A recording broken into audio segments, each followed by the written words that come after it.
This is Where Porn Stars Go to Die, Episode 2, Silicone Valley.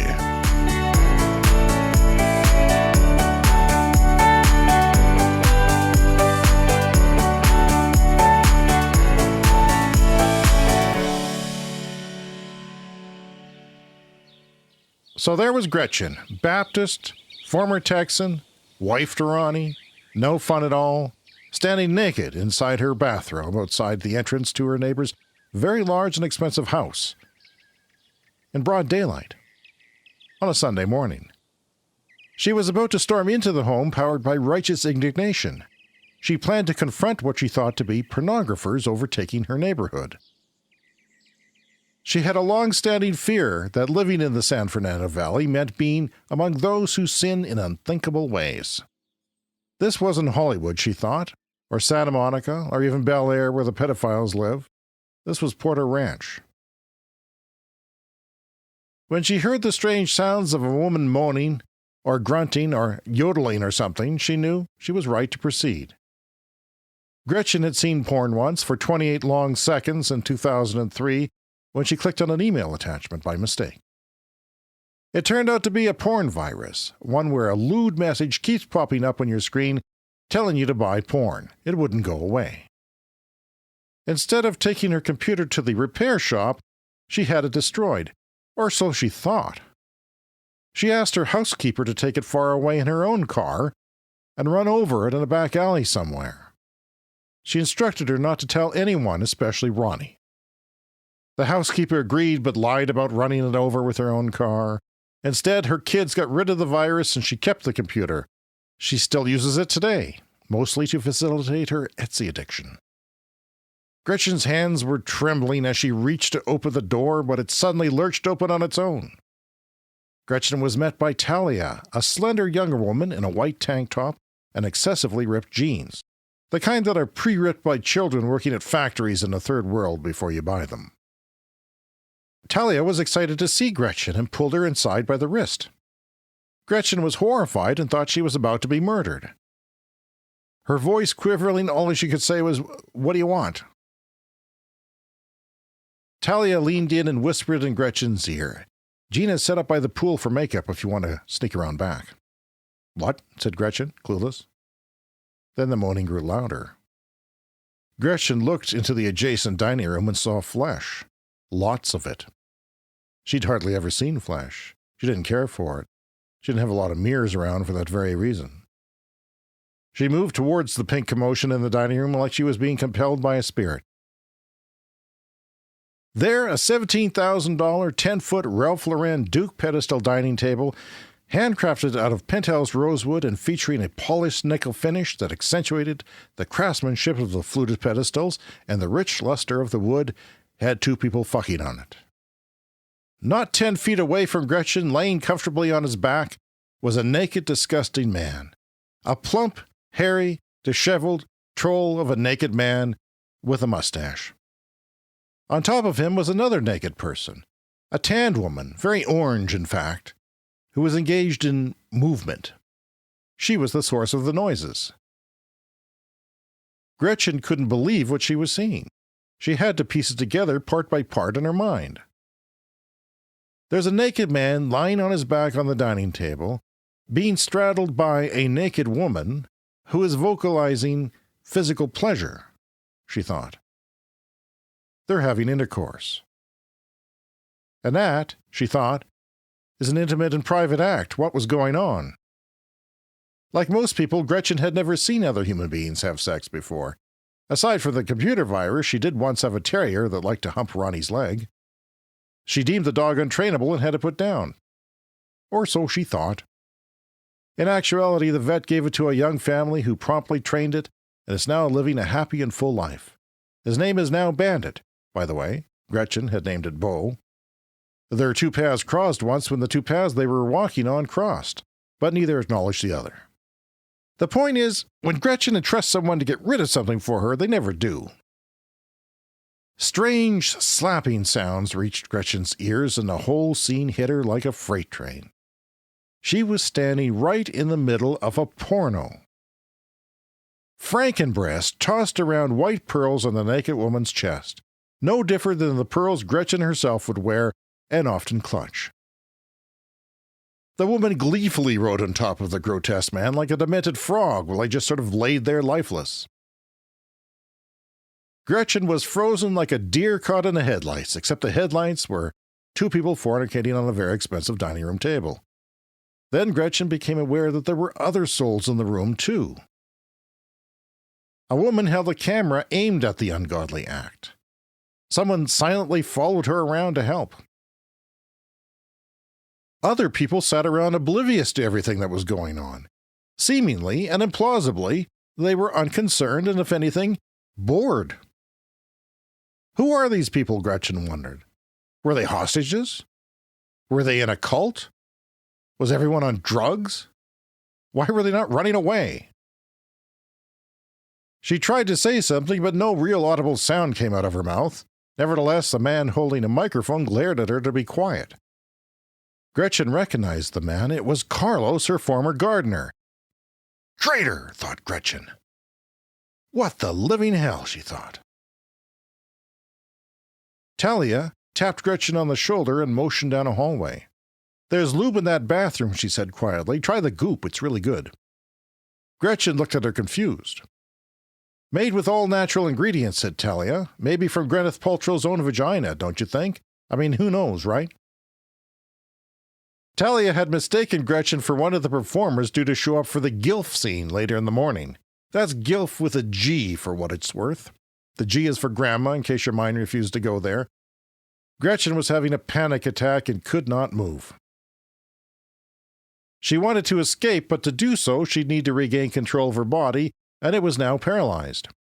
She forced herself to assess the situation with her eyes, the only part of her body responding to inputs from her brain. Unfortunately, the first thing her eyes focused on were two implausibly large testicles hanging underneath the tanned buttocks of the naked woman. Gretchen was reminded of a monstrous bull she had seen on a fourth-grade field trip, except these looked like two pairs vacuum-sealed in a dollar store handbag. She tried to look away in search of an exit, but her eyes stopped on a golden-brown turkey sitting right next to the copulating couple. Around it were fine place settings, wine glasses, and elegant candles. It was also proper in spite of the carnality that was taking place beside it. The creative genius behind the project had decided that a fully cooked turkey brought some sort of levity to the scene. He didn't know what exactly, but everyone on the crew agreed and was excited by the bold artistry of it all. Gretchen remained fixated on the turkey as she gathered her strength. Were the people in the porno about to eat Thanksgiving dinner and instead found themselves copulating like wild animals, she wondered? Was the bedroom that far away? It might have been. It was a big house. Attempting to solve this insolvable puzzle caused Gretchen to faint. She began to fall to the floor, only to be saved at the last second by Talia, who helped Gretchen land safely in a sitting position against the wall. Gretchen looked up at all the people congregated in the dining room in support of the sex act. They were acting like nothing unusual was going on. They were just passing time. They might as well have been waiting for a flight at the airport. She saw Carlos sneak a piece of turkey when the camera was pointed in the other direction. Am I in hell? Gretchen sincerely wondered. A concerned Talia told Gretchen she'd fetch her a glass of water and then left. Gretchen couldn't look away from the giant sack of testicles. She wondered if they were fake or if porn people injected them with something to make them big. When Talia returned with a water glass, Gretchen took it and drank it down. She was determined to muster the strength to flee.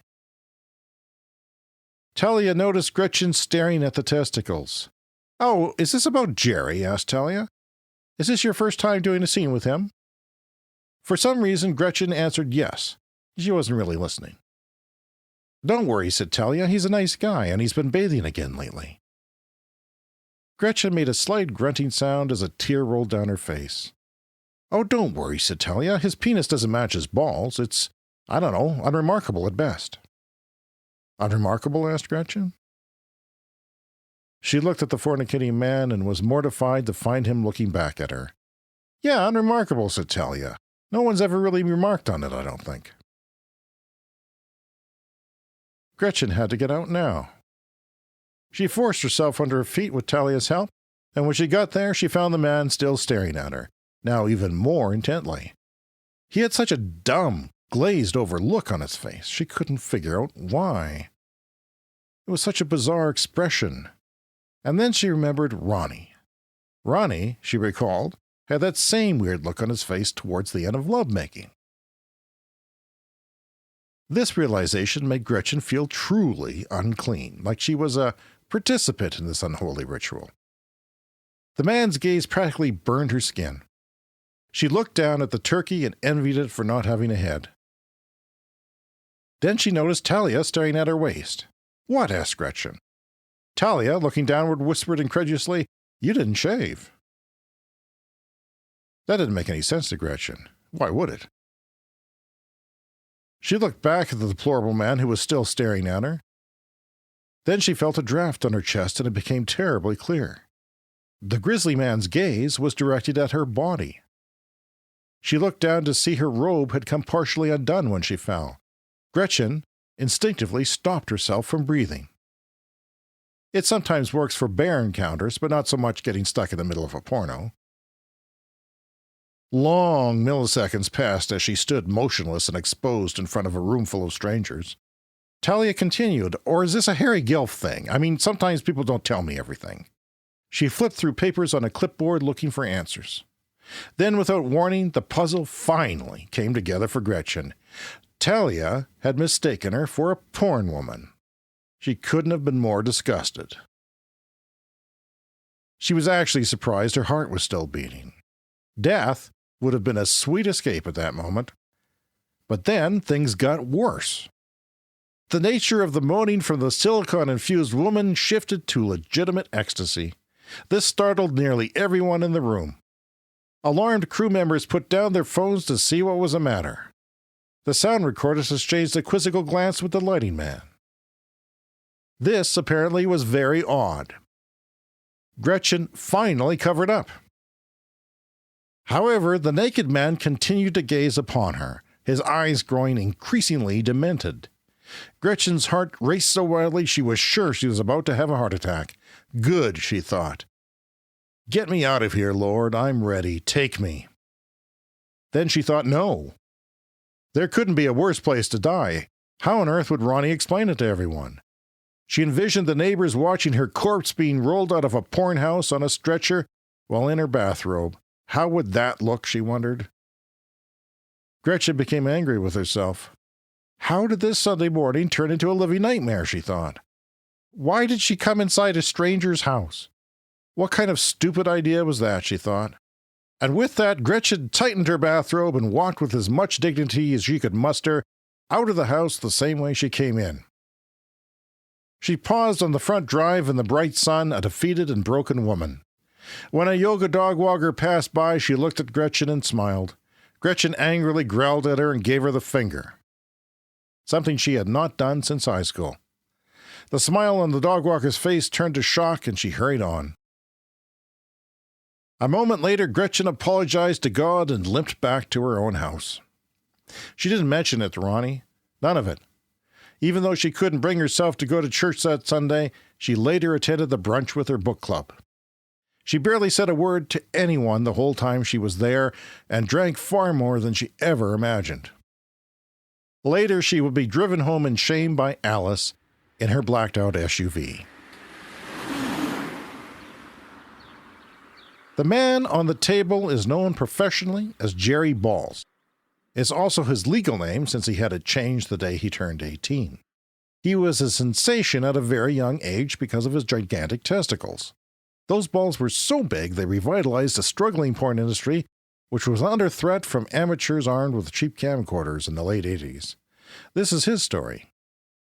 It's the story of an over-the-hill porn star known the world over for his massive balls, a well-meaning but misguided man who claims credibly to have had sex with as many as 4,000 women, mostly on camera. Yet you couldn't find a more lonely human being. He's never maintained a long-term relationship for more than a few months. He's been making pornographic videos his whole adult life. It's pretty much all he knows, and along the way he became a cultural icon, traveling the world and making money, money that he spent as fast as he made. Sadly, today, this beautiful Sunday morning in Porter Ranch, California, will be the last time Jerry will ever have sex.